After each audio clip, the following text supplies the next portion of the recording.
여러분 거기다가 신청해 주시면 될 것 같습니다. 하나님 말씀 같이 보겠습니다. 누가복음 22장 54절에서 62절 말씀입니다. 누가복음 22장 54절에서 62절 말씀, 저와 여러분이 다 같이 한 목소리로 읽겠습니다. 예수를 잡아 끌고 대제사장의 집으로 들어갈새 베드로가 멀찍이 따라가니라. 사람들이 뜰 가운데 불을 피우고 함께 앉았는지라. 베드로도 그 가운데 앉았더니 한 여종이 베드로의 불빛을 향하여 앉은 것을 보고 주목하여 이르되 이 사람도 그와 함께 있었느니라 하니, 베드로가 부인하여 이르되 이 여자여 내가 그를 알지 못하노라 하더라.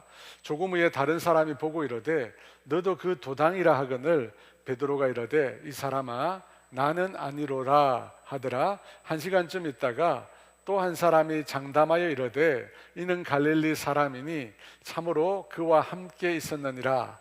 베드로가 이르되 이 사람아 나는 내가 하는 말을 알지 못하노라고 아직 말하고 있을 때 닭이 곧 울더라. 주께서 돌이켜 베드로를 보시니 베드로가 주의 말씀 곧 오늘 닭 울기 전에 내가 3번 나를 부인하리라 하심이 생각나서 밖에 나가서 심히 통곡하니라. 오늘 말씀과 예배를 위해서 또 여러분 들으신 금을 위해서 함께 기도하겠습니다. 기도합니다. 하나님 아버지 감사합니다. 주의 도우심과 은혜가 아니면 한순간도 살아갈 수 없습니다. 부족하고 연약한 저희들 하나님 매일의 삶 가운데 우리와 동행해 주시고 우리의 걸음을 인도해 주셔서 감사합니다. 특별히 또 귀한 주일 주님 앞에 나와서 경배하고 찬양하고 하나님께 예배할 수 있도록 은혜 주셔서 감사합니다. 예배 시간 가운데 성령님 우리 가운데 충만히 임재하여 주시옵소서. 사람만 모이고 흩어진 시간이 아니라 주의 성령님께서 각 사람 마음 가운데 찾아가 주시고 그 말씀 그 마음 가운데 친히 말씀하여 주셔서 우리의 심령이 이 예배를 통해서 회복이 되고 치유가 되고 새롭게 되는 은혜가 있도록 성령 하나님 역사하여 주시옵소서. 오늘 이 시간 우리가 주 앞에 나오면서 하나님 주께서 주신 물질 주님의 것임을 고백하며 물질의 경배를 주 앞에 올려드립니다. 어려운 형편 중에도 복음을 위하여 하나님이 나를 위하여 아낌없이 드리는 손길들마다 하나님이 기억하여 주시고 필요한 것들을 공급하여 주시고 축복하여 주셔서 하나님 이 땅에서 우리가 나눔과 베품의 삶을 살아갈 수 있도록 은혜 베풀어 주시옵소서. 감사하며 예수님의 이름으로 기도합니다. 아멘. 저도 성지순례로 이스라엘 예루살렘 이런 곳에 가보지 못했습니다. 근데 성지순례로 갈릴리 호수를 방문하면 그곳에 가면 식당에서 베드로 물고기라고 하는 생선을 먹을 수 있다고 합니다. 저도 꼭 한번 먹고 싶은데요. 이 물고기 종류가 갈릴리 역돔이라고 하는데 맛은 그다지 뛰어나지는 않다고 합니다. 이 갈릴리 호수에서 식용으로 먹을 수 있는 물고기 종류가 3종류인데요. 그 중에 이 물고기를 베드로 물고기라고 부르면서 그곳 식당에서 요리를 한다고 합니다.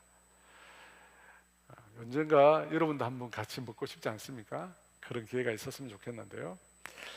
성경석에 나타나는 이 시몬 베드로의 이미지는 굉장히 적극적으로 먼저 그렇게 나서는 모습을 우리가 성경에서 많이 발견할 수 있습니다.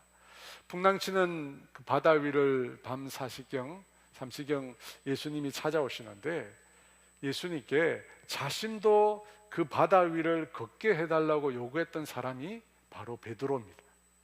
하지만 바다 위를 걸어서 예수님께로 향하다가 풍랑치는 물결을 보고 그만 두려워서 베드로는 물속에 빠져 들어가게 됩니다. 그때 예수님께서 손을 내밀어 그를 붙들어 건져 주십니다. 또 베드로는 너희는 나를 누구라 하느냐 물으시는 예수님께 먼저 대답을 했던 제자가 바로 베드로였습니다. 이처럼 베드로는 예수님께 아주 적극적으로 반응을 보였던 제자입니다. 그가 그렇게 행동을 했던 것은 성격이기도 하겠지만 아마 나이가 제일 많아서 마치 반의 반장처럼 제자들 중에서도 앞장을 섰던 것으로 보입니다. 그로 인하여 베드로는 예수님께 많은 사랑을 받았습니다. 그리고 수제자로 그렇게 오늘날까지 인정을 받게 되었습니다. 그 베드로에게 있어서 가장 인상적인 장면을 꼽는다면 무엇보다도 앞서 말한 것처럼 그가 예수님에 대해서 자신의 신앙을 고백했다는 것입니다. 지난 시간 살펴보았듯이 처음 베드로가 예수님을 만났을 때는 예수님에 대해서 그렇게 큰 관심이나 호감을 갖지는 못했습니다. 그래서 남들은 다 예수님의 말씀을 듣기 위하여 아침에 해변으로 나왔는데 베드로는 어떻게 했습니까? 그 전날 밤 물고기를 잡으러 바다로 갔습니다. 그래서 그 처음 현장에는 없었습니다. 하지만 그런 베드로를 예수님은 외면하지 않으시고 다시 한번 그를 찾아오셨습니다. 그리고 그의 배 위에, 베드로의 배 위에 앉으셔서 말씀을 전하심으로 베드로로 하여금 예수님의 말씀을 들을 수밖에 없게 만드셨습니다. 로마서 10장 17절에 보니까 믿음은 들음에서 나고 들음은 그리스도의 말씀으로 말미암았느니라 하셨습니다.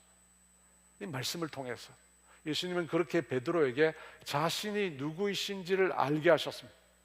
그리고 말씀을 마치고 난 다음에 더 나아가서 직접적으로 예수님 당신이 누구신지 나타내 보여주셨습니다. 깊은 곳으로 가서 그물을 던지라. 상식적으로 경험적으로 받아들이기 어려운 말이었지만 베드로는 예수님의 그 말씀을 의지해서 그물을 내렸습니다. 그리고 사람이 도저히 할 수 없는 놀라운 이적을 보게 되었습니다. 사람이 결코 할 수 없는 하나님만이 하실 수 있는 기적을 그가 보게 된 것입니다. 그것을 보고 난 다음에 베드로는 예수님의 발 아래에 엎드립니다. 그리고 예수님을 향하여 경배를 올리면서 예수님을 큐리오스, 구원자, 메시아, 하나님이라고 고백하게 됩니다. 그 고백을 들으시고 예수님께서 베드로에게 나를 따라오느라 너로 사람을 낚는 어부가 되게 하시겠다 말씀합니다. 그리고 그때로부터 베드로가 예수님을 따르게 됩니다.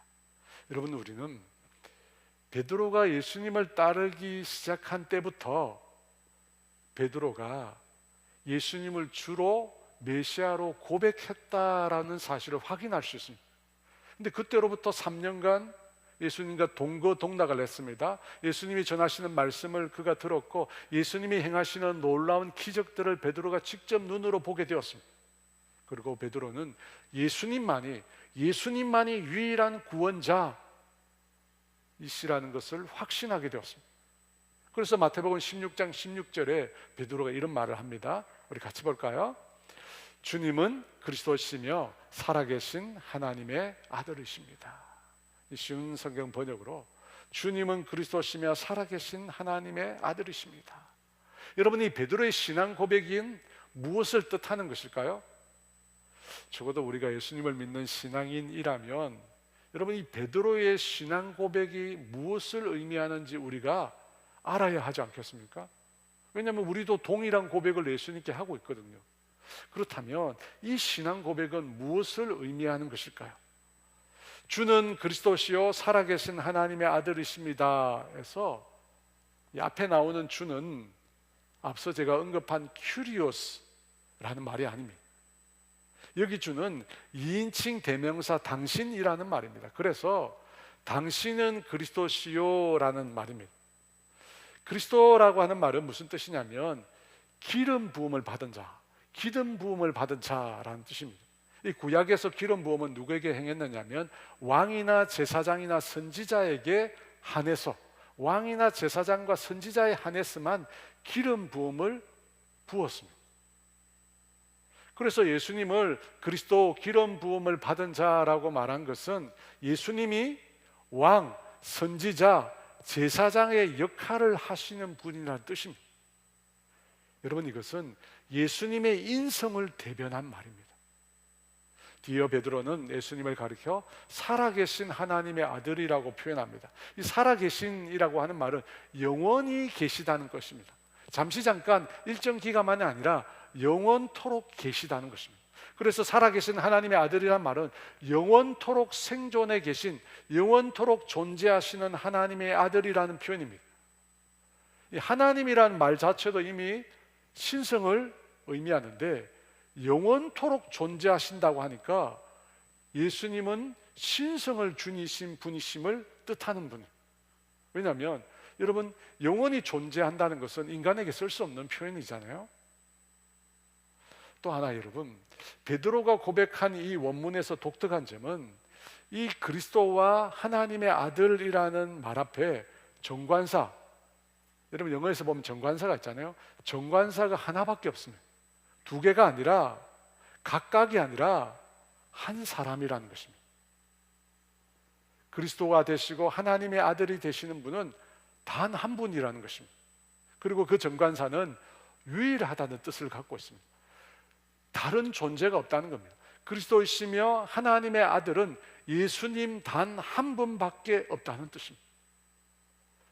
이 베드로의 이 고백을 통해서 우리는 예수님은 왕과 선지자와 제사장의 역할을 하시는 분인 동시에 영원히 존재하시는 하나님의 아들이라는 것입니다.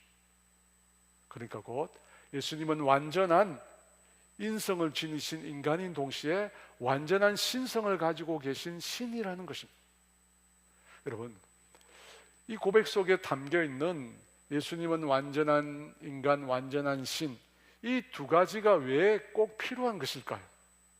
이 두 가지를 다 갖추고 있지 못하면 메시아 구원자가 되실 수 없기 때문입니다. 여러분, 인성이 없으면 예수님은 인간의 죄를 대신하실 수가 없습니다. 여러분, 인간의 죄는 인간만이 대신할 수 있기 때문입니다. 또 신성이 없으면 예수님은 죄 없는 분이 되실 수 없습니다. 그러면 죄를 대신 지실 수가 없습니다. 그러니까 죄 없는 분으로 인간의 죄를 대신 지셔야 메시아가 될 수 있기 때문에 예수님은 인성과 신성을 지니신 분으로 우리 가운데 오신 것입니다. 바로 주는 그리스도시요 살아계신 하나님의 아들이라는 이 표현 속에는 예수님만이 유일한 메시아가 되신다, 예수님만이 유일한 구원자가 되신다는 의미가 담겨 있는 것입니다. 예수님 외에는 그 누구도 구원자가 아니라는 것입니다. 예수님 외에는 그 누구도 메시아가 아니라는 것입니다. 여러분, 우리는 이 사실을 믿고 있습니다. 그런데 이 놀라운 비밀을 베드로가 어떻게 알게 되었을까요? 베드로 스스로 생각에 대해서 알게 된 것은 아닐 것입니다. 하나님께서 하나님의 영으로 그 사실을 알게 해주신 것입니다. 그래서 하나님께서 알게 해주셨기 때문에 베드로가 이런 고백을 드린 것입니다. 여러분, 이 모습까지만 보면 베드로의 신앙이라고 하는 것은 아주 견고한 것처럼 보입니다. 예수님에 대한 베드로의 믿음은 확고합니다. 그런데 베드로의 인생을 보면 그게 전부가 아니었습니다. 우리가 다 아는 내용인데요, 이 리트머스 시험지라고 하는 게 있습니다. 여러분, 이게 뭐냐면 물질이 산성인지 알칼리성인지 판별해 주는 시험지입니다. 그리고 색깔이 바뀌잖아요. 갖다 대면 색깔이 바뀌어요. 여러분, 우리의 신앙에 있어서 리트머스 시험지 같은 게 있습니다. 내 신앙이 참인지, 하나님을 향한 내 신앙이 참이 아닌지를 분별할 수 있는 것이 있다는 것입니다. 여러분, 어떻게 분별할 수 있을까요? 내가 진정으로 하나님을 믿고 있다, 내 신앙이 나에게서 참이다 라고 하는 근거가 뭘까요? 여러분, 성경에 보니까 그 근거가 나옵니다. 그게 뭐냐면 내 신앙을 다른 사람 앞에 나타낼 수 있느냐, 내가 갖고 있는 신앙을 다른 사람에게 나타낼 수 있느냐의 여부에 달려있다는 것입니다. 마태복음 10장 32, 33절에 이런 말씀이 있습니다. 우리 같이 읽어보겠습니다. 누구든지 사람 앞에서 나를 시인하면 나도 하늘에 계신 내 아버지 앞에서 그를 시인할 것이요, 누구든지 사람 앞에서 나를 부인하면 나도 하늘에 계신 내 아버지 앞에서 그를 부인하리라. 여러분, 이 말씀을 잘 보십시오. 여러분, 이 말씀을 근거로 보면 다른 사람 앞에 내 신앙을 고백할 수 없다면 여러분, 그 신앙은 주님께서도 인정하시지 않는다고 말합니다. 다른 사람 앞에서 내가 예수 믿는 자임을 내가 고백할 수 없다면 내가 예수 믿는 자라고 주님께서도 인정하시지 않는다는 것입니다. 주님이 모른대요. 다른 사람 앞에 내 신앙을 고백하지 않는다면 주님도 나에 대해서 너를 모른다고 말씀하신다는 겁니다. 주님을 향한 신앙을 고백할 수 없다면 모르신다는 겁니다. 여러분, 이 말씀을 근거로 베드로를 판단해 보면 어떻게 판단할 수 있을까요? 여러분, 베드로는 예수님을 향하여 그리스도시며 하나님의 아들이라고, 예수님을 메시아로 구원자로 고백했습니다. 근데 그렇게 고백했던 베드로가 어떻게 됩니까? 주님을 모른다고 얘기합니다. 3번씩이나 예수님을 모른다고 부인했습니다. 오늘 우리가 읽은 본문이 바로 그 내용입니다. 예수님께서 대제사장이 보낸 하수인들에 붙들려서 대제사장의 집들로 호송을 받았습니다. 그때 붙잡혀가는 예수님을 몰래 뒤쫓아간 제자가 2명이 있었습니다. 한 명은 요한이고 한 명은 베드로였습니다. 그중 베드로는 대제사장의 바깥들에 앉아서 예수님이 신문 받는 과정을 살펴보고 있었습니다. 그때 그곳에 있던 누군가가 베드로를 알아보게 되었습니다. 56절 말씀입니다. 한 여종이 베드로의 불빛을 향하여 앉은 것을 보고 주목하여 이르되 이 사람도 그와 함께 있었느니라 하니, 이 여종이라는 표현은 특별히 나이가 어린 여자를 가리키는 표현입니다. 아마 그녀는 문을 지키고 있는 여종이었을 것입니다. 그런데 그 시간이 해가 뜨기 직전이었거든요. 새벽 시간입니다. 밖은 어둡고 추웠습니다. 그래서 불을 피웠습니다. 그런데 그 불빛으로 인하여 사람들의 얼굴을 식별할 수 있게 된 것입니다. 그래서 이 여종이 사람들 중에서 베드로를 보게 된 것입니다. 그리고 베드로를 향하여 예수와 함께 있었다고 증언을 한 것입니다. 여러분, 어린 소녀라고 했잖아요. 이 소녀의 목소리다 보니까 그 소리가 맑은 새벽 공기를 통해서 사람들의 귀에 또렷하게 들렸을 것입니다. 그때 베드로가 어떻게 합니까? 베드로가 이런 말을 합니다. 57절에 베드로가 부인하여 이르되 이 여자여 내가 그를 알지 못하노라 하더라. 베드로는 그곳에 있는 모든 사람들 앞에서 예수님과 자신의 관계를 부인합니다. 베드로가 부인해요. 이 여자여 라고 말하면서 부인합니다. 베드로가 부인하니까 아마도 사람들은 아닌 모양이다, 여종이 잘못 본 모양이다 라고 생각을 했던 것 같습니다. 그런데 조금 시간이 지나자 또 다른 사람이 말을 합니다. 58절에 조금 후에 다른 사람이 보고 이르되 너도 그 도당이라 하거늘 베드로가 이르되 이 사람아 나는 아니로라 하더라. 여러분, 누가복음에서는 다른 사람이라고 나오는데 다른 복음서에서는 다른 여종이라고 나옵니다. 여러분, 대체적으로 보면 이 여자분들이 눈썰미가 좋잖아요. 남자분들은 누가 누군지 잘 몰라요. 근데 여자가 보니까 베드로도 그 도당 예수님과 함께 있었던 사람인 거예요.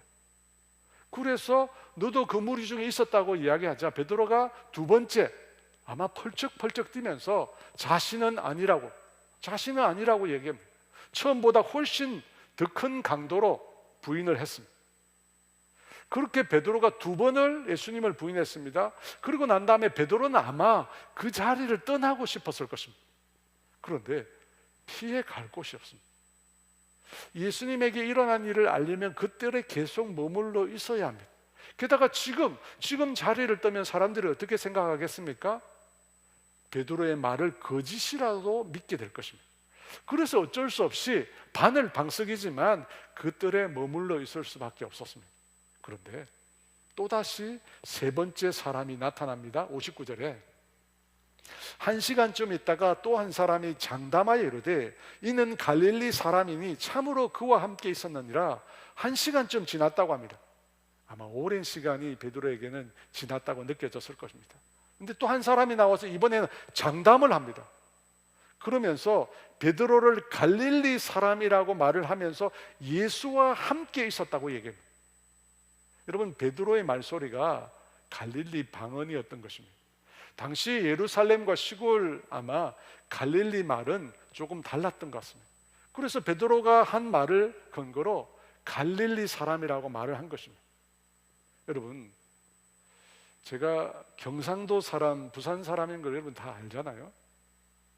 저보고 지금까지 혹시 서울 사람이 아니냐 묻는 사람은 여태까지 아무도 없었습니다. 그죠? 제가 아무리 서울 말을 써도 사람들 다 압니다. 베드로도 그의 말을 통해서 그가 갈릴리 사람, 예수님과 함께 있었던 사람임을 사람들이 알아차게 됐습니다. 여러분, 누가복음에 보면 세 번째도 한 사람이라고 표현되는데 다른 복음서에 보면 사람들이라고 나옵니다. 첫 번째, 두 번째는 여종이고 세 번째는 사람들입니다.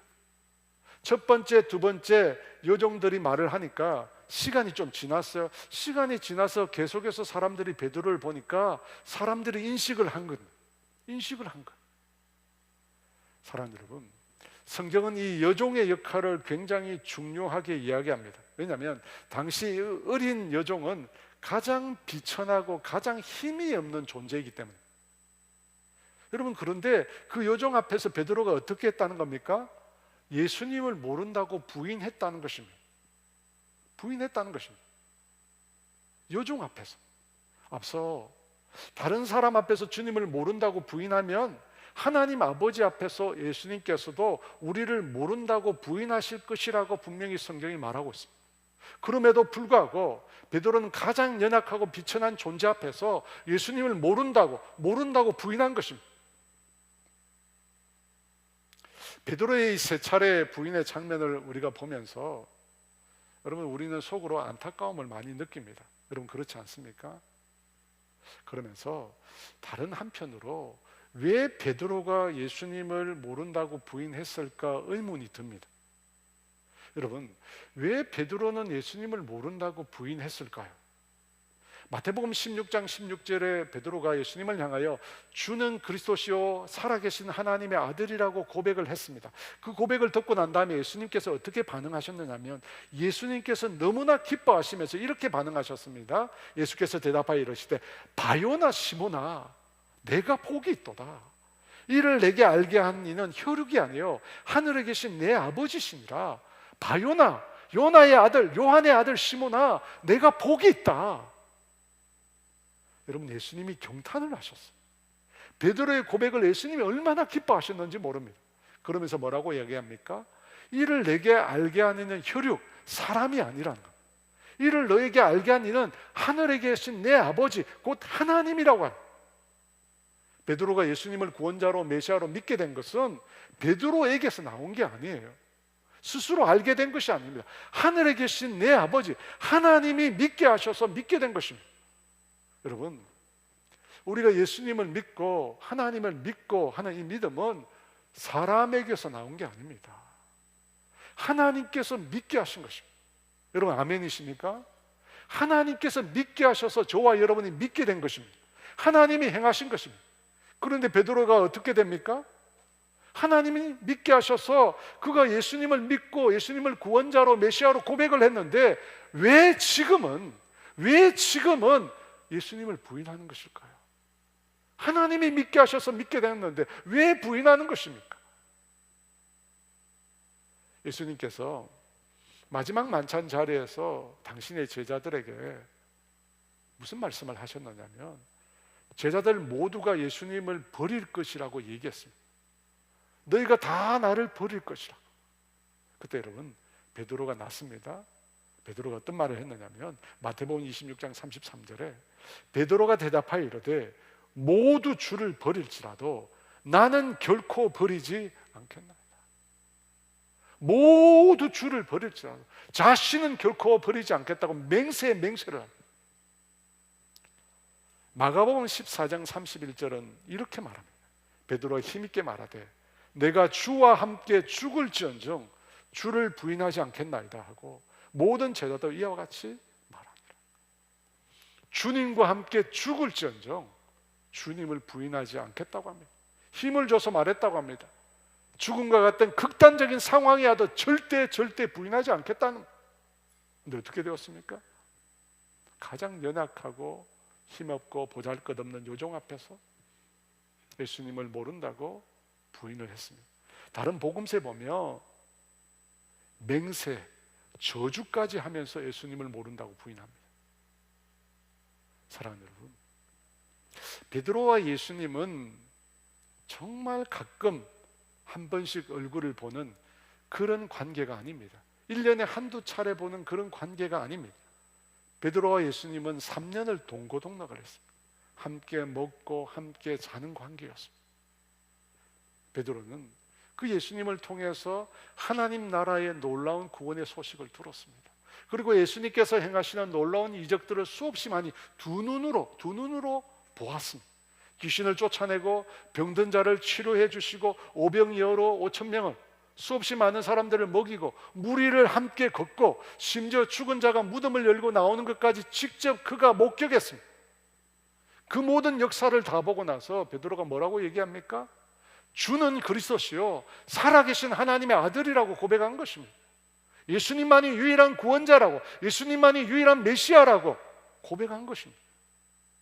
여러분, 그런 신앙을 가진 사람이 지금 뭐라고 얘기합니까? 예수님을 모른다고 얘기해요. 어떻게 이럴 수 있습니까? 무엇 때문에 그가 이렇게 부인을 한 것일까? 베드로가 예수님을 부인한 것은 두려움 때문입니다. 두려움 때문입니다. 두려움 때문이에요. 내면의 두려움 때문에, 예수님으로 인하여 자신에게 닥칠 그런 위험 때문에 그가 거짓을 말한 것입니다. 여러분, 사람이 독특한 점이 있는데 극단적인 감당할 수 없는 두려움의 상황에 직면하면 일종의 방어 기제, 자신을 보호하기 위해서 자신도 모르게 거짓을 말합니다. 저도 솔직히 그런 경험이 있습니다. 그죠? 감당할 수 없는 문제에 빠지면 자기도 모르게 막 거짓을 말해요. 다른 사람을 속이는 말을 하게 됩니다. 사랑하는 여러분, 이처럼 두려움이라고 하는 것은 우리 삶을 지배하는 아주 강력한 힘이에요. 여러분, 두려움이 우리 삶을 지배합니다. 그러면 두려움은 왜 생길까요? 왜 우리는 두려워하는 것입니까? 이 두려움이라고 하는 것은 위험 때문에 생깁니다. 내가 감당할 수 없는 위험에 직면했을 때 그 위험으로 인한 불확실성 때문에 내 안에서 그런 감정들이 생겨나는 거예요. 이 폴 600m라고 하는 영화가 있습니다. 저는 이 영화를 왜 만들었는지 이해를 못해요. 여러분, 이 내용이 뭐냐면 600m 높이의 낡은 이 TV 송전탑이 있는데요, 이 꼭대기에 두 명의 이 여자가 올라갑니다. 친구 사이인데 그 중에 한 명이 남편이 죽었어요. 그 남편의 죽음을 슬퍼하는 친구에게 깜짝 서프라이즈를 하기 위해서 이 일을 행합니다. 그 꼭대기에 올라가서 그 남편의 유골을 뿌려주려고 합니다. 그래서 두 사람이 올라갔는데 올라가는 중에 사다리가 끊어져 버려요. 그래서 오도 가고 못하는 상황에 처하게 된 겁니다. 여러분, 저는 이 영화를 솔직히 안 봤습니다. 이 영화를 왜 만들었는지 이해를 못하겠어요. 포스터만 봐도 우리가 어지럽잖아요. 여러분, 이 영화는 사람이 극단적인 위험의 상황에 놓일 때 느끼는 공포와 두려움을 묘사하기 위해서 만든 겁니다. 극단적인 위험의 상황에 빠지면 사람들이 공포 그리고 두려움을 느낍니다. 여러분, 개들이 짖잖아요. 왜 짖죠? 무서워서 짖는 거예요. 이 내면의 두려움을 겉으로는 반대의 행동으로 나타내는 겁니다. 그래서 소리 지르면서 막 짖는 거예요. 왜? 너무 무서워가지고. 여러분, 큰 개는 별로 안 짖어요. 조그만 개들 막 짖잖아요. 무서워가 막 짖는 거예요. 사실은 두려운 겁니다. 그러니까 여러분, 개들이 짖을 때 두려워할 필요가 없어요. 아, 얘가 나를 지금 무서워하구나. 무서워하는 겁니다. 베드로가 말고의 귀를 자른 것도 마찬가지입니다. 예수님이 붙잡혔을 때 베드로는 두려움에 휩싸였습니다. 그래서 어떻게 합니까? 자기도 모르게 칼을 빼어서 제사장의 종 말고의 한쪽 귀를 칼로 내리친 겁니다. 여러분, 이 행동이 용감한 행동이었습니까? 아닙니다. 실상은 두려웠어요. 두려워서 공격적인 행동을 그가 나타내요. 어떻게 합니까? 그 행동을 하고 바로 도망가잖아요. 무서운 거예요. 두려운 거예요. 그에게 닥칠 위해가 두려웠던 것입니다. 베드로가 여종 앞에서 예수님을 모른다고 부인한 것은 그 상황이 두려웠던 것입니다. 예수님이 붙잡혔잖아요. 예수님의 제자들이 어떻게 될지 모르는 상황입니다. 그 상황을 앞두고 베드로가 두려웠던 것입니다. 사랑하는 여러분, 이 두려움의 감정이라고 하는 것은 우리 모두에게 다 있는 것입니다.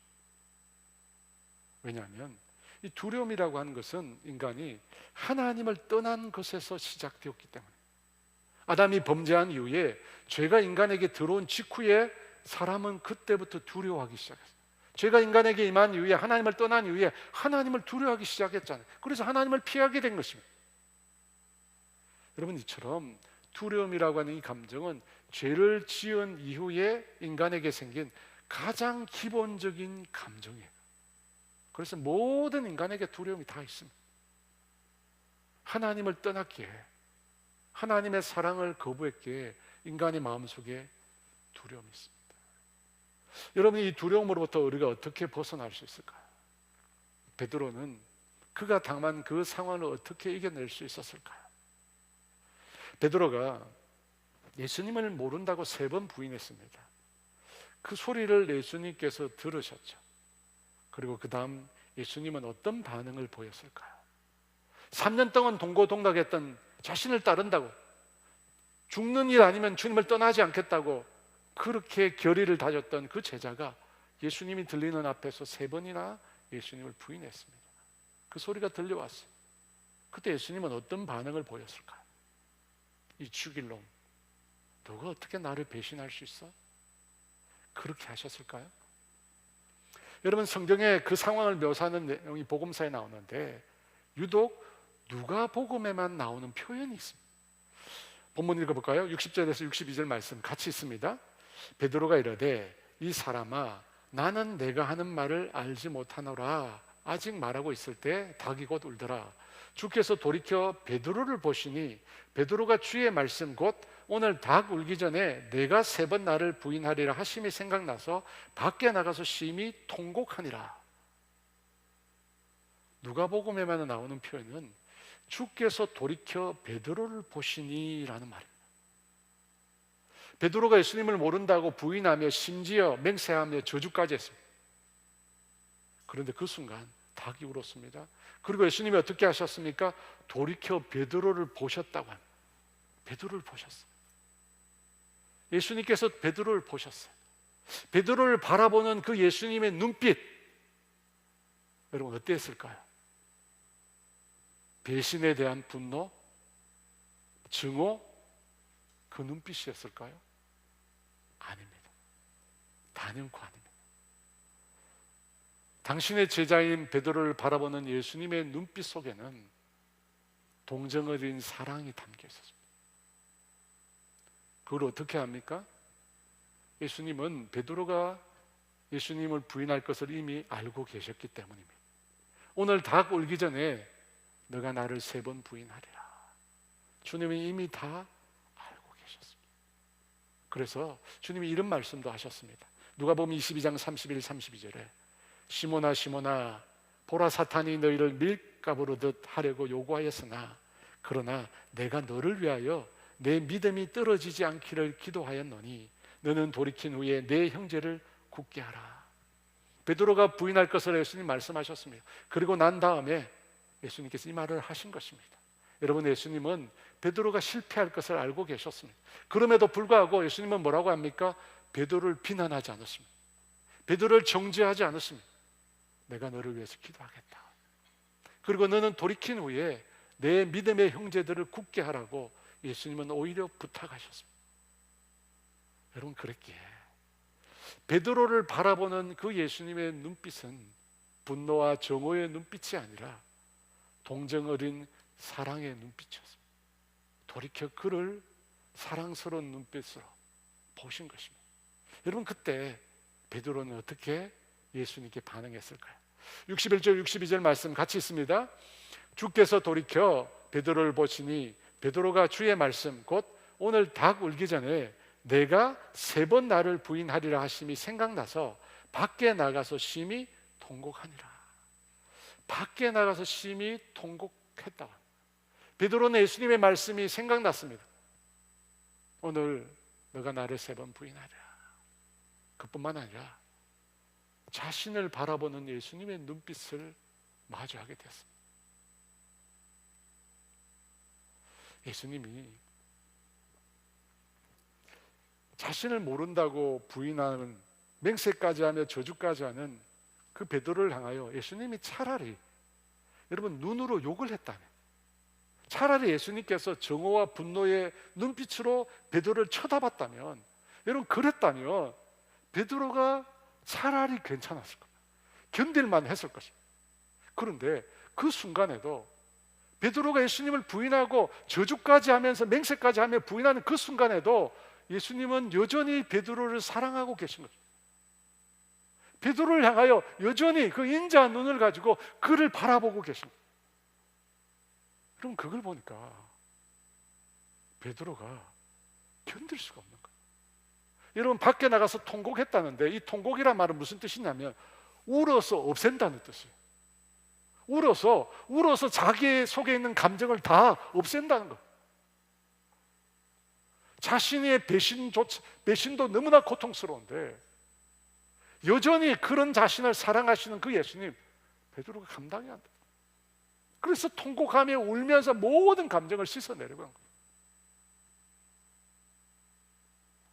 사랑하는 여러분, 이 베드로와 예수님의 모습에서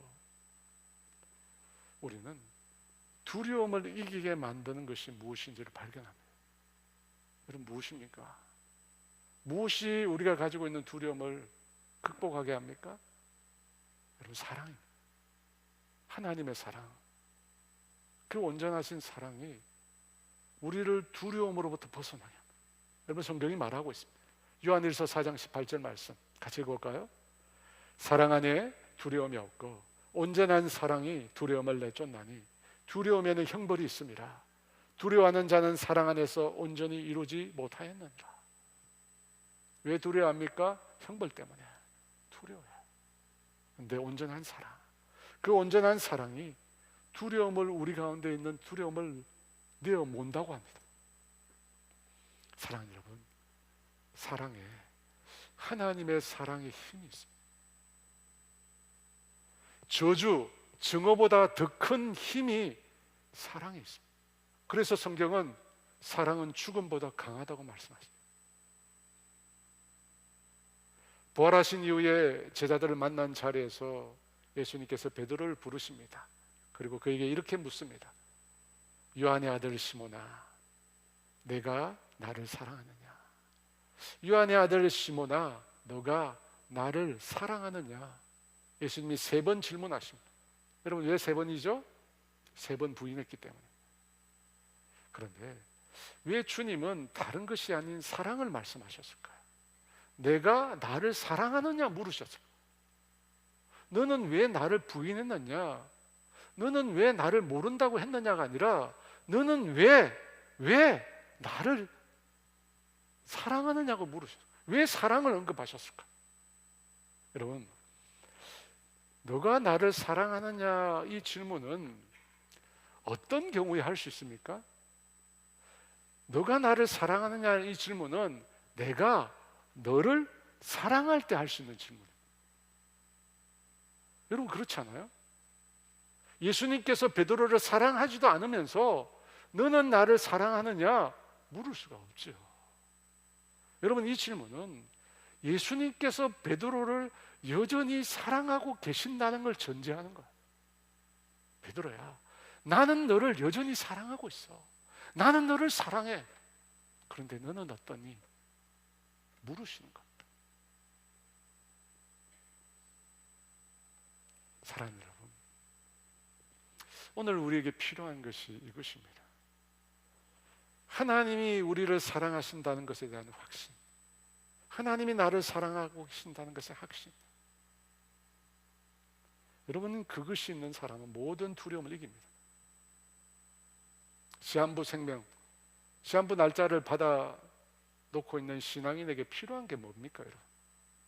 뭐죠? 하나님의 사랑에 대한 확신. 하나님이 나를 버리지 않고, 하나님 나를 포기하지 않고, 하나님이 당신의 천국으로 나를 이끌어 주실 것이라는 하나님의 사랑에 대한 확신입니다. 온전한 사랑이 여러분 두려움을 내쫓는 겁니다. 사랑이 있어야 돼요. 하나님의 사랑에 대한 확신이 있어야 합니다. 사랑하는 여러분, 두려움은 하나님이 주신 감정이 아닙니다. 하나님을 떠났을 때 생겨난 감정이지 하나님이 주신 감정이 아닙니다. 하나님은 두려움이 아닌 사랑을 우리에게 주십니다. 디모데후서 1장 7절 말씀입니다. 같이 있습니다. 하나님이 우리에게 주신 것은 두려워하는 마음이 아니에요. 오직 능력과 사랑과 절제하는 마음이네. 하나님은 우리에게 당신의 사랑을 주십니다. 여러분, 그 사랑으로 인하여 모든 인생의 두려움에서 우리가 벗어날 수 있는 겁니다. 하나님의 사랑만 우리가 붙들고 있으면 모든 인생의 두려움에서 우리가 벗어날 수 있습니다. 죽음에 대한 두려움, 사람에 대한 두려움, 사고에 대한 두려움, 미래에 대한 두려움, 건강에 대한 두려움, 우리의 자녀들에 대한 두려움, 모든 두려움으로부터 우리가 벗어날 수 있는 것은 하나님의 사랑입니다. 여러분, 하나님의 사랑을 붙들며 그 어떤 것도 우리를 두렵게 만들 수 없습니다. 하나님의 사랑이야말로 우리가 가장 원초적인 감정인 두려움에서 벗어나게 하는 유일한 것입니다. 유일한 것. 우리가 종일 주를 위하여 죽임을 당하게 되며 도살당할 양과 같이 여김을 받았나이다. 종일 주를 위하여 죽임을 당하게 되며 도살당할 양같이 여김을 받았나이다. 그러나 이 모든 일에 우리를 사랑하시는 이로 말미암아 우리가 넉넉히 이기느니라. 우리가 넉넉히 이기느니라. 여러분, 사랑이에요. 하나님의 사랑이 우리 안에 가득 찰 때 모든 두려움으로부터 우리가 벗어날 수 있습니다. 마치 고아와 같이 아무도 우리를 돕는 사람이 없는 것 같은 세상에 우리가 살고 있습니다. 여러분, 그 세상에 살면서 우리가 이 세상을 살아낼 수 있는 것은, 이 세상을 이기며 살아날 수 있는 것은 하나님의 사랑이에요. 우리를 여전히 지키시고 우리를 여전히 보호하시고 우리와 여전히 함께 하시는 그 하나님의 사랑을 믿을 때 우리가 넉넉히 이 세상을 이기는 것입니다. 그러니까 여러분, 하나님의 사랑으로 가세요. 하나님의 사랑이 있어야 돼요. 내 안에 하나님의 사랑에 대한 확신이 있어야 돼요. 확신이 있어요. 여러분, 있으면 그 무엇도 두렵지 않습니다. 그 사랑을 베드로가 깨닫게 되었습니다. 베드로가 어떻게 되었을까요? 그 다음에 누가복음 22장에서 베드로는 어린 여종 앞에서 예수님을 모른다고 부인했습니다. 그런데 사도행전 4장에 보면 베드로가 예루살렘 공의회 앞에 서게 됩니다. 70명이 넘는 유다의 최고 지도자들이 베드로를 향하여 비난하고 온갖 포악과 위협을 그에게 가하는 상황입니다. 여러분, 그 앞에 베드로는 어떤 모습을 보일까요? 사도행전 4장 19에서 20절 말씀입니다. 같이 있습니다. 베드로와 요한이 대답하여 이르되 하나님 앞에서 너희의 말을 듣는 것이 하나님의 말씀을 듣는 것보다 옳은가 판단하라. 우리는 보고 들은 것을 말하지 아니할 수 없다. 사도행전 4장의 베드로는 여종 앞에서 예수님을 부인했던 모습과 완전히 다릅니다. 그는 보고 들은 것을 말하지 아니할 수 없다고 예수님이 메시아임을, 구세주임을 분명히 말씀합니다. 왜 어떻게 베드로가 달라진 것일까요? 예수님의 사랑을 다시 경험했기 때문입니다. 예수님의 사랑을 통해서 다시금 하나님의 사랑을 확신했기 때문입니다. 확신했기 때문에. 베드로의 달라진 모습의 이유를 말하는 또 한 가지 성경 구절이 있는데요, 사도행전 4장 8절 말씀입니다. 같이 있습니다. 이에 베드로가 성령이 충만하여 이르되 백성의 관리들과 장로들아, 70명이 넘는 유대 종교 지도자들을 대항하여 베드로가 당당히 설 수 있었던 이유를 성경은 그가 성령이 충만했다고 얘기해요. 성령이 충만했대. 사랑하는 여러분, 우리가 갖고 있는 이 신앙은, 예수를 믿는 이 신앙은 내 힘으로 가질 수가 없습니다. 그리고 내 힘으로 지킬 수도 없습니다. 여러분, 그렇지 않나요? 베드로가 주는 그리스도시요 살아계신 하나님의 아들이라고 고백했을 때 예수님이 뭐라고 하셨습니까? 이를 알게 한 이는 혈육이 아니라고 했습니다. 하늘에 계신 내 아버지라고 했습니다. 여러분, 신앙을 갖게 된 것은 하나님 때문입니다. 하나님께서 믿게 하신 거예요. 믿게 하심으로 갖게 된 것입니다. 그리고 그 신앙을 지켜가는 것도 누가 하시는 거예요? 하나님이 하시는 거예요. 여러분, 우리의 신앙을 지켜가는 것도 하나님이 하시는 거예요. 우리의 신앙을 지켜가도록 하기 위해서 누굴 보내셨어요? 성령님을 보내셨어요. 고린도후서 1장 21절 22절 말씀 이렇게 말합니다. 같이 있습니다.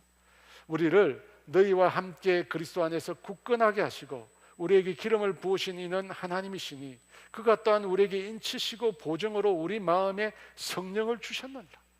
그리스도 안에서 굳건하게 하시고 보증으로, 인치시고 보증으로 누굴 주셨다고요? 성령을 주신 거예요. 여러분, 그 성령님 때문에 우리가 구원을 확신할 수 있습니다. 그 성령님 때문에 우리가 매일 매 순간 하나님의 사랑을 확신할 수 있어요. 하나님의 사랑을 확신할 수 있어요. 왜? 로마서 8장 16절에 이렇게 말합니다. 성령이 친히 우리 영과 더불어 우리가 하나님의 자녀인 것을 증언하시나. 우리가 하나님의 사랑받는 자녀임을 누가 증언하세요? 성령님이세요. 성령님. 성령님이 증언하세요. 로마서 5장 5절 같이 있습니다. 우리가 성령으로 말미암아 하나님의 사랑이 우리 마음에 부은 바 됨이니, 성령으로 말미암아, 여러분, 성령님으로 말미암아 성령 충만함으로 성령님 안에서 우리가 하나님의 사랑을 확신할 수 있는 거예요. 왜? 성령님은 하나님의 영이시고 성령님은 사랑의 영이시고, 그래서 그 성령님 안에서 우리가 하나님의 사랑을 확신할 수 있는 것입니다. 사랑하는 여러분, 여러분은 지금 나를 향한 하나님의 사랑을 100% 확신하십니까? 여러분은 지금 나를 향한 하나님의 사랑에 대해서 100% 감격하십니까? 처음 예수님을 만났을 때 그 벅차오르던 그 은혜, 그 감격 여러분에게 있으십니까? 하나님의 사랑, 십자가만 바라봐도 내 마음이 불타오르는 그 감격을 여전히 갖고 계십니까? 아니면 지금 여러분은 그 마음이 냉랭해지셨습니까? 마음이 차갑게 식어 있지는 않으십니까? 여러분, 왜 그럴까요? 왜 우리는 처음 믿을 때와 달리 하나님의 사랑, 하나님을 향한 사랑이 뜨겁지 않을까요? 그 이유는 사랑에 유효기가 있기 때문에. 이 애착이론 뇌과학 연구에 따르면 우리가 연애를 할 때 초기 6에서 12개월 동안 도파민, 옥시토신 등 신경 전달 물질의 변화가 일어납니다. 여러분, 이 신경 전달 물질의 변화로 인하여 우리가 사랑을 느낀다고 합니다. 6에서 12개월. 혹자는 3년이라고 주장하는데 개인에 따라 다르답니다. 여러분, 남녀의 사랑이 오래 가지 못하잖아요. 그래서 지금은 어떻게 삽니까? 마지못해서 우리가 같이 살잖아요. 이제 처음 내가 했던 그 사랑이 지금 굴레가 됐어요. 이제는 벗어날 수 없는 굴레가 됐어요. 왜 그렇습니까? 강렬한 사랑에도, 죽고 못 살겠다는 그 강렬한 사랑에도 유효기간이 있다는 걸 몰랐던 거예요. 저도 50대가 되니까 이제는 사랑이 아니라 전우애로 버팁니다. 같이 살아야 돼요. 전우애로 버티고 있어요. 그래서 저는 전우애라는 말이 참 공감이 되더라고요. 여러분, 인간에게는 어느 사랑도 영원하지 않습니다. 우리가 하나님의 사랑을 확신하지만 그 상태가 고스란히 그대로 유지되는 게 아니에요. 하나님이 나를 사랑한다는 거, 나도 하나님 사랑해, 그 마음이 여러분 계속 그대로 가만히 있는 게 아니에요. 그 확신이 여러분 자꾸 약해져요. 환경에 부딪히고 문제가 생기면서 두려움이 몰려오면서 그 사랑에 대한 확신을 자꾸 갉아먹어요. 어느 날 갑자기 나에게 예상치 못한 암이 왔어요. 어느 날 갑자기 사고가 일어났어요. 어느 날 갑자기 예상치 못한 문제가 일어났어요. 그러면 어떻게 됩니까? 하나님의 사랑에 대한 확신이 약해지는 거예요. 약해지는 거예요. 여러분, 그 사랑을 지키기 위해서 우리가 어떻게 해야 합니까? 그 사랑의 불꽃이 계속 내 안에서 탈 수 있도록 해요. 여러분, 기름을 부어서 계속 사랑의 불꽃이 꺼지지 않도록. 그래서 저는 이 결혼한 부부들에게 부부만의 시간이 꼭 필요하다고 말씀드려요. 이 두 사람이 같이 사니까 우리는 매일 부부의 시간을 갖고 있다, 그게 아니라 두 사람이 서로를 마주보고 서로에게 온전히 집중할 수 있는 시간, 그 시간이 꼭 필요하다. 사랑의 불꽃을 계속 피울 시간이 필요합니다. 여러분, 마찬가지로 하나님과의 사랑도 계속해서 불을 지펴야 돼요. 처음 하나님의 사랑을 느꼈던 그 사랑의 상태가 그대로 유지되는 게 아닙니다. 자꾸만 인생에 두려움이 밀려오고 걱정이 밀려오고 사건 사고가 일어나면서 그 사랑의 힘이 자꾸 약해져요. 그래서 어떻게 해야 됩니까? 사랑의 영이신 성령님을 구하는 거예요. 성령님 임해달라고, 하나님의 사랑을 다시 확신할 수 있도록 도와달라고. 여러분, 성령님은 사랑의 영이세요. 성령의 9가지 열매 중 첫 번째가 사랑이잖아요. 성령님의 충만할 때 성령님을 통해서 우리는 하나님의 사랑을 경험하게 돼요. 성령님을 통해서 하나님의 사랑이 주어집니다. 그죠? 성령으로 말미암아 하나님의 사랑이 우리 마음에 부음받았습니다. 그래서 우리가 성령 충만을 구하는 겁니다. 사랑하는 여러분, 성경에 보니까 또한 무시로 성령 안에서 깨어 기도하라고. 성령 안에서 깨어 기도하래요. 여러분, 깨어 있다는 말은 기도하는 뜻입니다. 많은 분들이 지난 21일간 다니엘 기도에 참여했습니다. 그런데 그 다니엘 기도에 끝이 났어요. 그런데 꼭 기억해야 될 게 뭐예요? 그때 받았던 은혜, 매일매일 간증, 말씀을 통해서 내가 경험했던 그 하나님의 사랑, 하나님의 일하심, 그 감격, 그게 고스란히 그대로 유지되지 않는다는 거예요. 많은 분들이 이미 경험했을 거예요. 하나님의 사랑에 대한 은혜와 감격이 여러분 금방 사라져요. 휘발성이 너무 강해요. 금방 사라져요. 우리 마음이, 여러분, 우리 마음이 얼마나 빨리 식는지 우리 자신도 놀랄 정도입니다. 여러분, 그렇잖아요? 좀 전에 하나님의 사랑에 감격했는데 돌아서고 나니 바로 식어버려. 맹맹해져 버려. 그래서 여러분, 우리 자신을 일깨워야 돼요. 우리 자신을 일깨워. 성령 안에서 하나님의 사랑을 계속 일깨워야 돼요. 여러분, 우리 안에 있는, 우리 안에 부어주신 그 성령님을 따라 우리 안에 있는 하나님의 사랑을 계속 일깨워야 돼요. 여러분, 일깨우지 않으면 어떻게 될까요? 두려움이 임해요. 하나님의 사랑을 붙들고 있으면 그 무엇도 두렵지 않은데, 그 사랑이 희미해지면 온갖 두려움이 여러분을 짓누르게 됩니다. 갑자기 미래에 대해 걱정이 되고, 사고에 대해 걱정이 되고, 내일에 대해 걱정이 되고, 갑자기 걱정과 온갖 두려움이 밀려와요. 무엇이 사라졌기 때문입니까? 하나님의 사랑에 대한 확신이 사라졌기 때문입니다.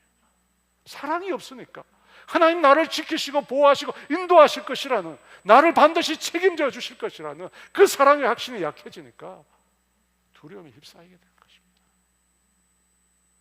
그러므로 사랑하는 여러분, 성령님 안에서 계속 구하십시오. 하나님의 사랑을 구하십시오. 하나님의 사랑을 그렇게 지켜가시는 저와 여러분 되시기를 주의 이름으로 축원합니다.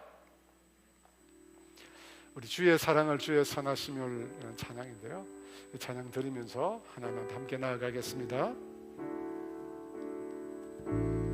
주의 사랑을, 주의 선하심을, 주의 은혜를 생각해보라. 하늘보다도 더 높으신 아버지의 사랑 크고 놀랍네. 아버지 사랑 크고 놀랍네. 주의 사랑을, 주의 선하심을, 주의 은혜를 생각해보라. 하늘보다 더 높으신 아버지의 사랑 크고 놀랍네. 아버지 사랑 크고 놀랍네.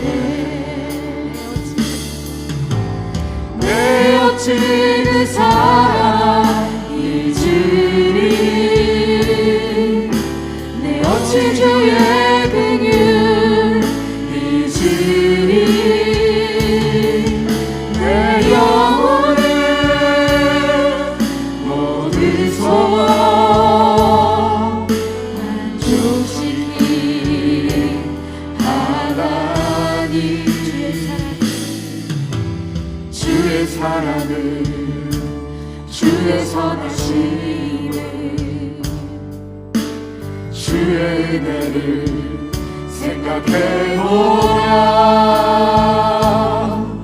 하늘보다 더 높으신 아버지의 사랑 크고 놀랍네. 아버지 사랑 크고 놀랍네. 나 길을 잃고 헤맬 때 그 사랑 날 찾아 내셨네. 내 영혼의 모든 소원 만족시킬 하나님.